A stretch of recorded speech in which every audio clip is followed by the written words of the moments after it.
Inilah Argentina. Argentina 100 tahun yang lalu, kira-kira di tahun 1020-an, adalah salah satu negara terkaya di dunia. Namun sejak 100 tahun terakhir, Argentina mengalami penurunan ekonomi dan menjadi negara yang pariah. Dalam 100 tahun hingga saat ini, Argentina mengalami berkali-kali hyperinflasi dan 9 kali mengalami kebangkrutan negaranya. Bahkan sampai sekarang selalu dalam krisis ekonomi. Di tahun 2023 ini Argentina sedang mengarah pada keruntuhan ekonomi parah. Sekali lagi kebangkrutan ke-10. Apa yang terjadi pada Argentina? Negara yang kaya, raksasa ekonomi, kok bisa menjadi negara bangkrut? Mengapa Argentina selalu dalam keadaan krisis ekonomi? Akankah atau bagaimana caranya Argentina bisa keluar dari masalah krisis ekonomi ini? Terakhir, apakah Indonesia memiliki kesamaan arahnya seperti apa yang Argentina telah lakukan?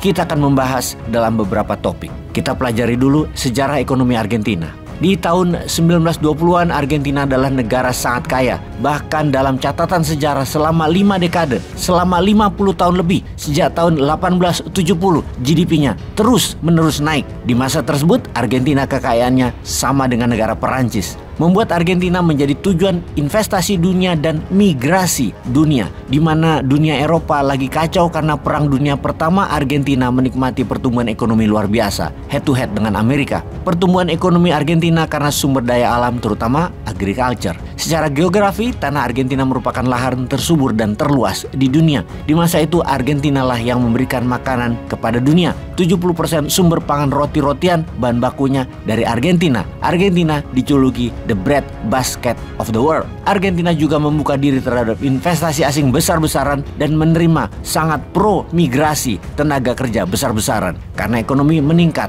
booming, kemudian investasi asing dan tenaga kerja asing masuk, salah satunya dari orang-orang Eropa yang bergaji tinggi masuk Argentina waktu itu. Jutaan warga Eropa, Italia, Spanyol, Portugal, Prancis, dan banyak negara lainnya masuk ke Argentina di awal tahun 1870-an hingga 1920-an, hingga penduduk Argentina naik 2 kali lipat. Buenos Aires diberi julukan Parisnya Argentina. Di masa itu tidak ada investasi yang tidak menguntungkan. Apa saja diinvest pasti balik modal. Selain lokasinya, lahannya yang subur, sumber daya alam Argentina juga banyak, seperti emas, minyak bumi, gas alam, semuanya melimpah. Masa depan Argentina sangat cerah, namun bright future itu sampai sekarang tidak pernah terjadi. Di mana seharusnya dengan pertumbuhan ekonomi yang demikian besarnya, seharusnya sekarang Argentina adalah negara superpower. Namun hal itu tidak pernah terjadi. Yang ada hanyalah sebuah negara yang selalu merugi, bangkrut, falling apart, dan resesi. Apa yang terjadi dengan Argentina sesungguhnya? Problem nomor 1, kegagalan berevolusi.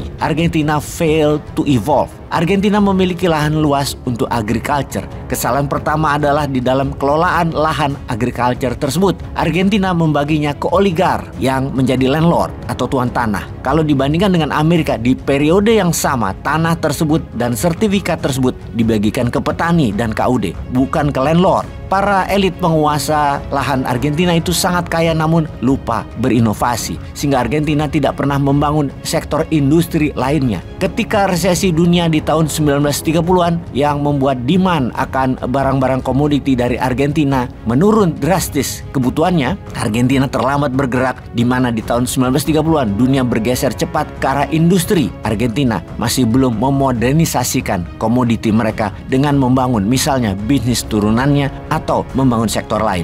Argentina di tahun 1930-an tersebut tetap bergantung pada agrikultur seperti 50 tahun terakhir dan tidak ada perubahan apapun dan tidak menambah apapun hingga 30 tahun setelahnya. Problem nomor 2, leaders always make populist decision. Di tahun 40-an ada kudeta militer yang dilakukan oleh Juan Domingo Perón. Juan Perón berpendapat bahwa masalah Argentina terjadi karena terlalu sibuk mengurusi global ekonomi dan menjadi global player, terlalu mengurusi ekspor, terlalu banyak di mana investasi asing masuk ke Argentina untuk kebutuhan luar negeri. Maka keputusan Juan Perón adalah Argentina harus fokus ke dalam negeri, inward looking. Semua urusan didomestikasi. Argentina fokus semuanya ke dalam negeri. Efeknya ketika dunia merasakan pertumbuhan ekonomi dengan globalisasi setelah Perang Dunia Kedua, Argentina mendapatkan sebaliknya. Argentina malah membatasi ekspor dengan pajak mahal, membatasi impor dengan pajak mahal yang mengakibatkan investor asing keluar. Lalu Peronis menasionalisasikan perusahaan asing menjadi milik negara Argentina. Di tahun 55-an Peron dikudeta oleh tokoh militer lainnya. Namun ideologi ekonominya masih tetap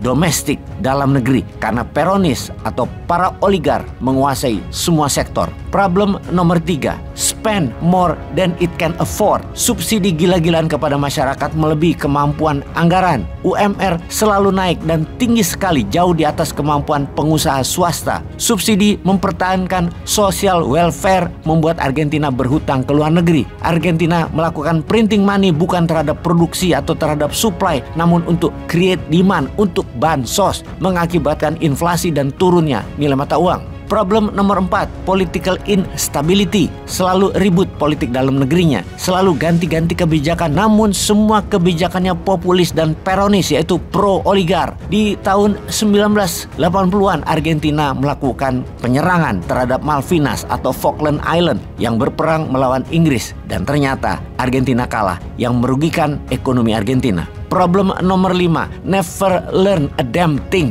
Negara itu nggak pernah belajar sedikit pun. Ada puluhan peluang terjadi dalam 50 tahun terakhir di Argentina yang tidak satu pemimpin pun mengambil kesempatan untuk mengubah arah bernegara Argentina. Argentina tidak pernah belajar dari kesalahannya dan mengulang lagi kesalahan yang sama berulang-ulang. Kebijakan negaranya bukan dari menghasilkan uang atau sektor produksi, namun dari meminjam untuk digunakan bukan hal yang produktif, untuk hal yang konsumtif. Mismanajemen kelola negara di mana para pejabat termasuk menteri-menterinya incompetence. Peronis atau pro-oligar berkuasa melalui sistem pemilu. Itu adalah daftar kesalahan berulang-ulang bernegara ala Argentina, karena dalam 70 tahun terakhir yang kaya masih dia-dia juga. Sekarang bisakah Indonesia belajar dari Argentina? Atau Indonesia juga never learn a damn thing, tidak pernah belajar sehingga melakukan kesalahan yang sama?